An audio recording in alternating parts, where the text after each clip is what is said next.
narrow and get more strong, and some rapids is more deep, more powerful. Look at the downstream, we scare about suddenly if we got a waterfall, because we cannot the boats we put together 4 boats are not safe bailing and it's too heavy, we cannot control. 所以说我很早我在源头的时候，实际上在参加漂流之前我就说了，虎跳峡反正我不漂，其他我不知道了。你说那？First, the Loyang team, they have the equipment they used from the upper section in the canyon also. So we call it like a big ball, Yeah, capsule. So they do not have such equipment.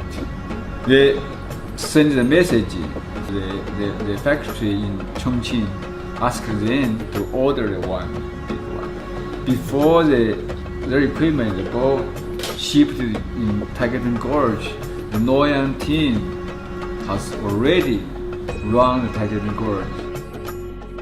So I was really disappointed that we didn't get to finish what we started out to do on the Ken Warren expedition. A friend of mine sent me this Facebook link to a guy named Rocky who was going to come over and run the river, so I was pretty excited to get in touch with him and see if I could come back and finish this stretch of river.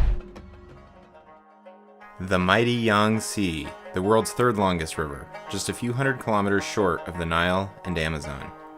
Measured by discharge, it is the Earth's fifth largest river, with an average discharge of 1.24 million cubic feet per second at Shanghai. The only other river on Earth that combines greater volume with enough gradient to create rapids is the Congo. Most Chinese people do not know the river as the Yangtze. The vast basin that the river flows through has given rise to at least 4 names from its spiritual source on Mount Jelandandong. The Tuotuo, the Tongqian, the Jinshajiang, meaning golden sands, which is the section containing the big whitewater, and finally the Changjiang, or Long River. After Dr. Rocky Kanta successfully rafted the Benzalan and Lower Canyon sections of the Jinshajiang in 2018, the following year he assembled another team to tackle all remaining free-flowing canyon sections, starting by Yushu. A seasoned expedition runner with over 130 first ascents, Rocky had been organizing international river rafting expeditions on big difficult rivers for over a decade, on the likes of Peru's Marañón, Ethiopia's Blue Nile, and Bolivia's Pilcomayo, among many others, and continues to regularly organize expeditions on these rivers as director of Sierra Rios and Global Grand Canyons. Some former expedition members decided to join him in tackling the upper Yangtze, including Joe Anderson, Tony Stearns, Sam Morrison, and Martin Brenner. We also had a Chinese interpreter, Yutian Li, also known as Leo, who is a climber and mountaineer, and surprisingly Paul Sharp, who was a member of the original 1986 expedition. I can't really use the excuse of being an old man for not doing well, because there's 3 guys on this trip older than I am. There's 2 guys that are 63, I'm 62, and there's 1 guy that's 65, so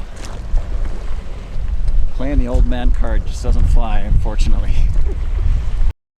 Our expedition in early summer of 2019 would aim to trace the free-flowing parts of the Jinshajiang from the last rafting descents made famous in the mid-1980s, as teams of American and Chinese rafters competed to complete the first full descent of the upper river. We also were made aware that our descent would be one of the last through several sections as we passed gigantic hydroelectric projects being constructed at a rapid pace. The race to run the Yangtze in 1986 led to a film produced by the Mutual of Omaha and the Richard Bangs book, Riding the Dragon's Back, making it well known amongst river runners at that time. Because the river ran through some of the deepest gorges in the world, it would probably become as popular as the Colorado through the Grand Canyon if handled and promoted correctly, and it could be a wonderful resource and attraction for China. After years of negotiation, the Chinese government agreed to give Ken and Jan Warren a permit at the cost of $325,000, provided they train and bring Chinese citizens on their expedition. After this made news in China, Yao Maoshu, a Chinese photographer from Sichuan province, announced that he would compete against the Americans. He had been dreaming and planning to run the Yangtze since as early as 1979. He named his rubber raft the Descendant of the Dragon, and successfully completed 1,270 kilometers from the source down to some of the larger rapids in the Jinsha section, where he ultimately perished.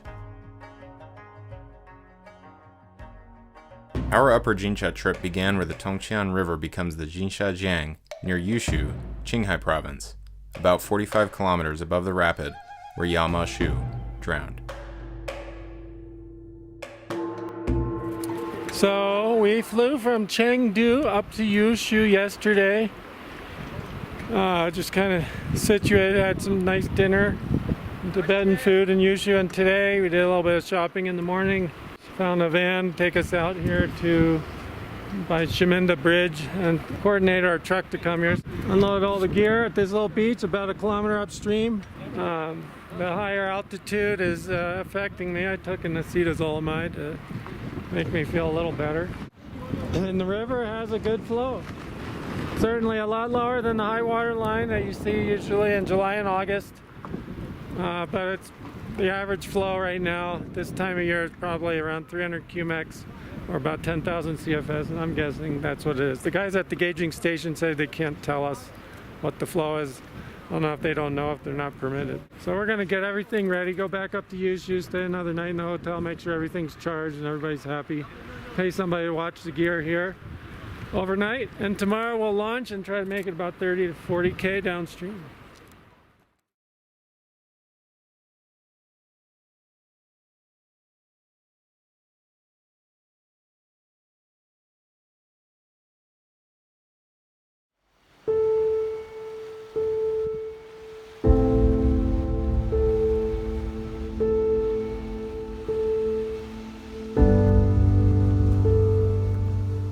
Wow.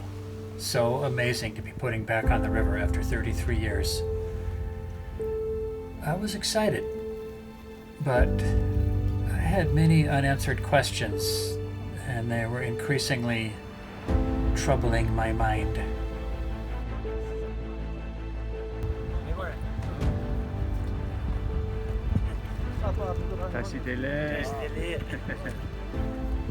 How had the river changed? We had gotten news of a massive landslide that had blocked the entire river and then been blasted open. Would the river even be runnable there? There were reports that the authorities weren't allowing any members of the public to the area, so what would happen when we showed up? Were they going to pull us off the river? Were they going to arrest us? How had I changed? Long gone was the easy confidence and stamina of youth. In its place was an awareness of my poor physical conditioning. What mental tools could I use to help me survive on this river? How could I make the most of what I had? I knew instinctively to not be drinking alcohol. Even before the trip, and of course during the trip, I pretty much abstained. I felt I really needed the extra clarity. This may surprise you, but the tool that I used most to stay focused and present on the river was carved into the very rocks everywhere.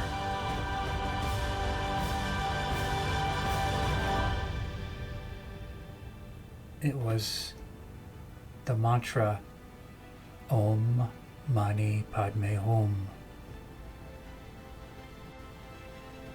Maybe it was the altitude that we were at. Or maybe it was the fact that I had been meditating more or less regularly for 50 years. But when I repeated that mantra as we were going down the river, it seemed as though my vision became more clear, and the air that I was breathing felt more pure.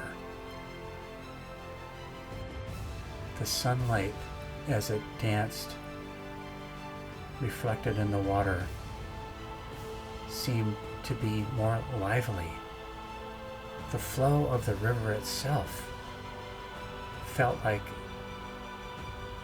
I was connecting with it on a more deep and fundamental level. The spirituality of the Tibetans was everywhere in the landscape, and I felt like I was somehow tapping into that. It was as though when I repeated that mantra that I became some sort of tuning fork that vibrated, and Mother Nature responded. I don't know how else to describe it.